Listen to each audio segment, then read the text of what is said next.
Hey guys, we're back live. Boom breakdown time. UFC 247's coming up. John Jones is back. We had the Super Bowl last night. I placed a little bet on the Kansas City Chiefs. Got a little money out of that. That was nice. Cheers. We got a Boomachino right here. Champ. Let's go, champ.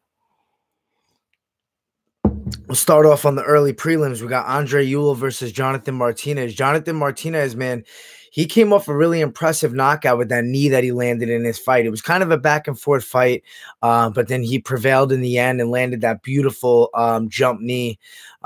He has a technical kickboxing striking. I know he trains out of Team Factory X in Colorado with Mark Montoya, which is great coaching out there. He's young in the game. He's evolving. He's improving. I've seen throughout his fights, he's getting better and better as he fights, and a little bit more confident as well. Andre Ewell, he's coming off a loss to Chito Vera, which there's no shame in that. Chito Vera is a very good fighter, and he's on a tear right now. He's been beating guys left and right, and he looks more devastating too, a little bit more vicious with his striking. So, Andre Ewell is a good striker himself. Excuse me. I feel like he kind of gets overwhelmed if you can pressure him and kind of back him up against the cage a little bit and unleash some strikes on him. He'll start to cover up and kind of start to fade a little bit.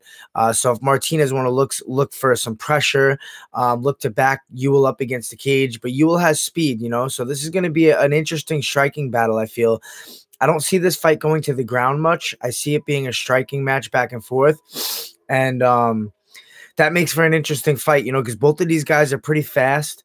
I believe they're both southpaws as well, so they're going to be coming from different angles.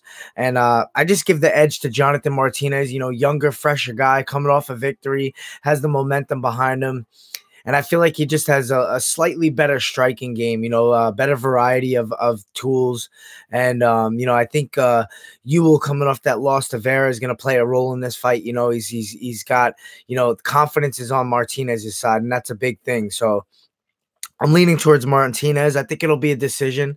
I don't think we'll see a finish in this fight. I think it's pretty evenly match up, but I think we'll see Martinez get the decision. By the way, Team Crystal in the house right here. We got the pyrite. We put it on the rope necklace. It's got the little gold hanger on it. So I got it on this necklace. Had the jeweler set it up. Now we official, baby. We got it. Team Crystal all day. Domingo Polarity versus Journey Newson. I remember I was supposed to fight Domingo. I think I had an injury or something like that, like last year for his debut. Would have liked to have that fight. I wasn't too impressed with his debut. I think that the bright lights got to him. It seemed like, he was moving slow motion in there. He kind of was fading quickly. And in his prior fights, I thought he showed a lot of promise, I believe he fought on the Contender Series. He showed a lot of promise on that fight there. And I didn't see it in his debut. I feel like he was a little more hesitant, lackluster. He faded early. It didn't seem like he had that cardio, like he did on the Contender Series. But maybe, he got that first fight, those jitters out of the way, and maybe he'll come back strong. I was impressed with Journey Newson, though, his opponent. Who did he fight his debut? He had an impressive fight, though, man. He was in there. Ricardo Ramos beat him by decision, but that fight was back and forth. And Ricardo Ramos has plenty of UFC fights. He had the experience advantage. So, that was a good experience for Journey Newson to go in there and exchange with Ricardo Ramos and really display his skills, his toughness. I believe he, got hit pretty good in that fight. He came back. He landed his shots of his own. I think he got hit with a bad spinning elbow and survived somehow. And it was a brutal elbow. So that shows that he has durability, and I actually believe he's a live dog in this fight. He's an underdog going against Domingo Polarity, and I think he can pull it out. This is a very close fight. Both 8-2. I believe both losing their debuts. Right, Domingo Polarity lost his as well. Right? Oh no! Oh yeah. He lost the decision to Felipe Colares, and that guy just fought Montel Jackson and got beat down bad in that fight. Man, he showed a lot of durability too. But yeah, I give the edge to Journey Newson. I feel like if you're a betting man, look to bet on Journey Newson, man. He's a live dog for sure. I might have to place that bet myself. We got Alex Moreno versus Kalen Williams. I've always been really impressed with Alex Moreno's striking, man. Morano, rather. Um, he's great on the feet, man. His movement in and out and his display of striking is really impressive. You know, he's fast. He's not the biggest for the weight class, but he's got really impressive striking at welterweight, you know, and he's well rounded too. He's got, you know, good wrestling defense. I believe he might train with Saif Sayud out there in Texas. I don't know if he's there full time, but I believe he's in his corner sometimes. So that guy's on a tear as far as a coach. A lot of his guys are doing well. You see Jeff Neal take out Mike Perry. That was really impressive. So I'm leaning towards Alex Morano. I think he's going to get a TKO victory. He just seems to outstrike guys and really put it on guys. He had a lot of high volume, you know, in the striking. So I'm going Alex Morano by TKO. Lauren Murphy, Andrea Lee, both two women with good experience in the flyweight division. You know, I've been really impressed with Andrea Lee. I feel like her control on the ground, her ability to take people down, got a well-rounded game too. She mixes up the strikes and takedowns really well. And she's got a good jiu-jitsu game, really good positional work. She seems strong for the weight class. And I give the edge to her against Lauren Murphy. I feel like she's going to be able to kind of bully her a little bit, out-grapple her, and, you know, land some good ground and pound on top and out-position her. I'm going with Andrea Lee by decision. Trevin Giles versus Antonio Arroyo. Trevin Giles was really impressive. You know, he's a good prospect. You know, he lost to Zach Cummings by decision, and then he lost to Gerald Mershaw by submission. So 2 submission losses. You know, he's definitely got vulnerabilities on the ground. But Antonio Arroyo, I believe he's only fought once in the UFC. Yeah, he lost the decision to Andre Munoz. So both pretty gray and both coming off losses.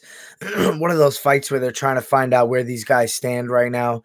You know, I believe Trevin Giles is a good athlete and he can get the job done. Haven't seen much of Antonio Arroyo, to be honest. So I'm going to lean towards the guy that I've seen, Trevin Giles, by decision. Off to the main card, Derek Lewis, Ilir Latifi. I believe Latifi's moving up from light heavyweight to heavyweight. He's going to be a lot smaller than Derek Lewis, that's for sure. Derek Lewis used to cut down to 265, so he's a big dude. But one thing Ilir Latifi will have is the speed and the cardio advantage, I feel like, you know, having a really good wrestling background and fighting at light heavyweight, you know, moving up to heavyweight against, you know, slower guys. They got more power, but they're a little bit slower, and they tend to fade a little bit quicker as well. So if Ilir Latifi can get inside on Derek Lewis and press the grappling and really make him work, you know, as far as wrestling goes, he could tire him out. Derek Lewis has some good throws, though. He has some good takedowns himself, but he's going to be looking to take Ilir Latifi's head off. We know Derek Lewis. He lures you in. He's got a funny style where he kind of almost pretends that he's hurt or tired, or maybe he is tired, but he exaggerates it and kind of lures you in to come close to him, and then he throws a bomb right hand at your head. So you always got to watch out for Derek Lewis. Even if he looks tired, he's always dangerous. The black fucking beast, baby.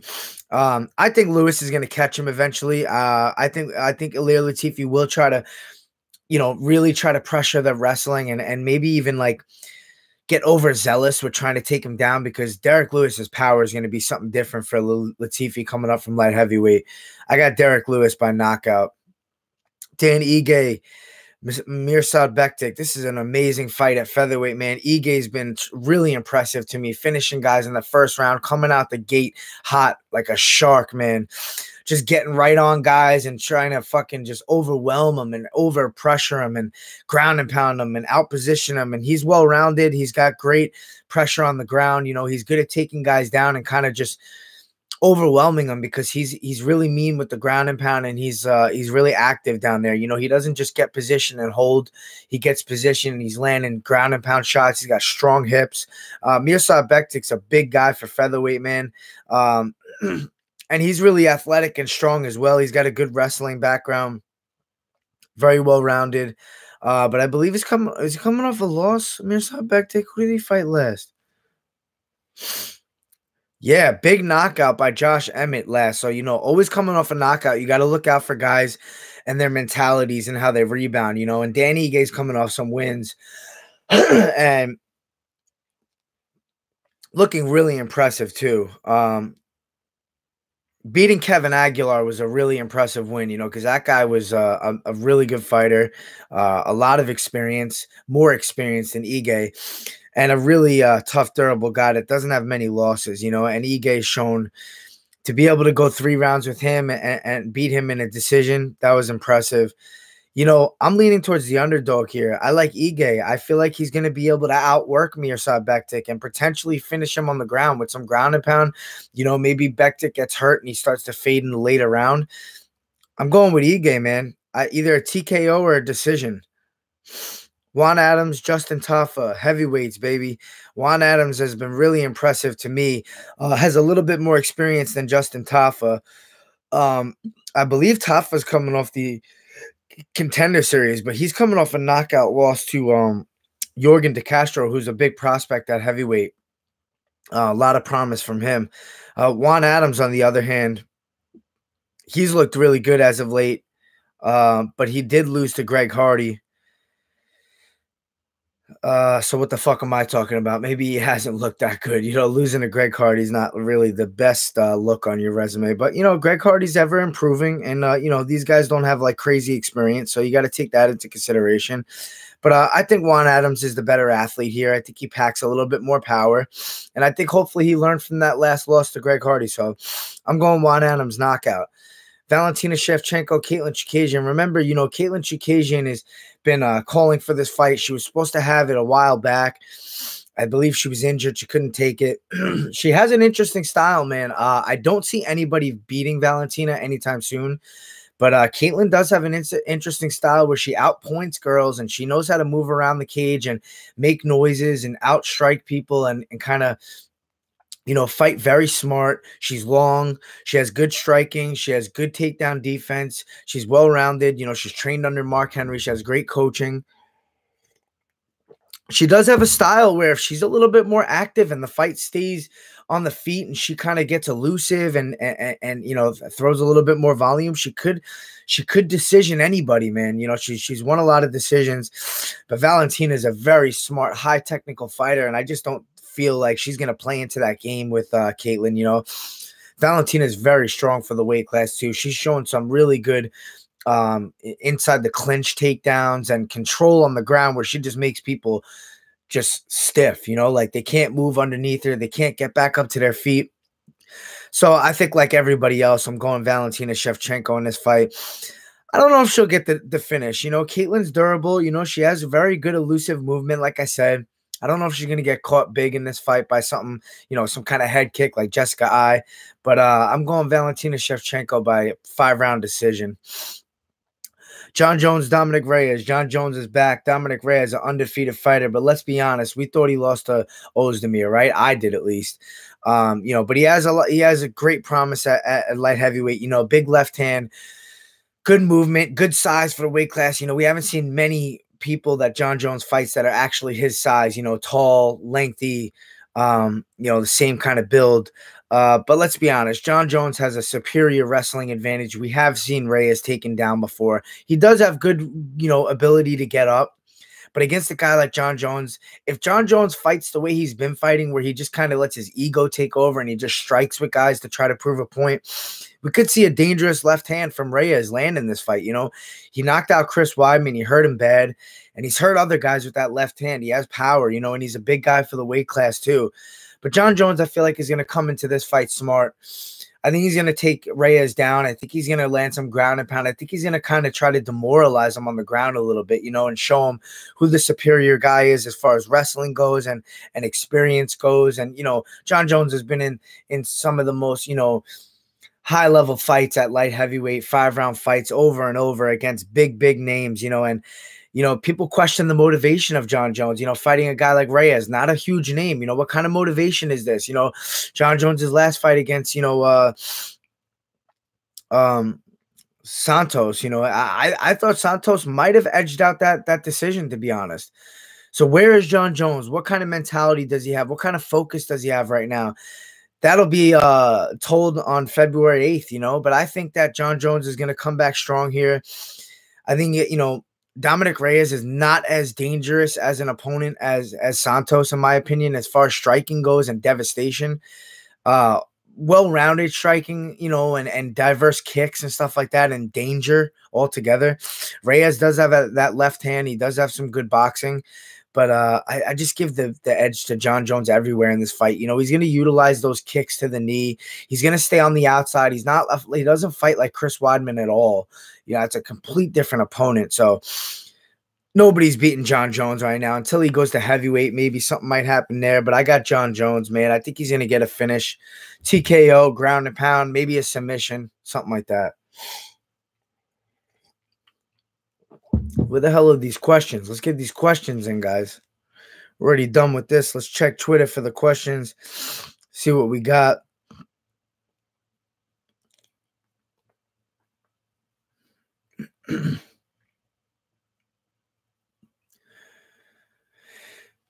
Bull Roar MMA podcast. Congrats on your win. Thank you. Kind of large. Boom. Thank you. Did you get that new contract? Not yet, but we're working on it. We're trying to get that done.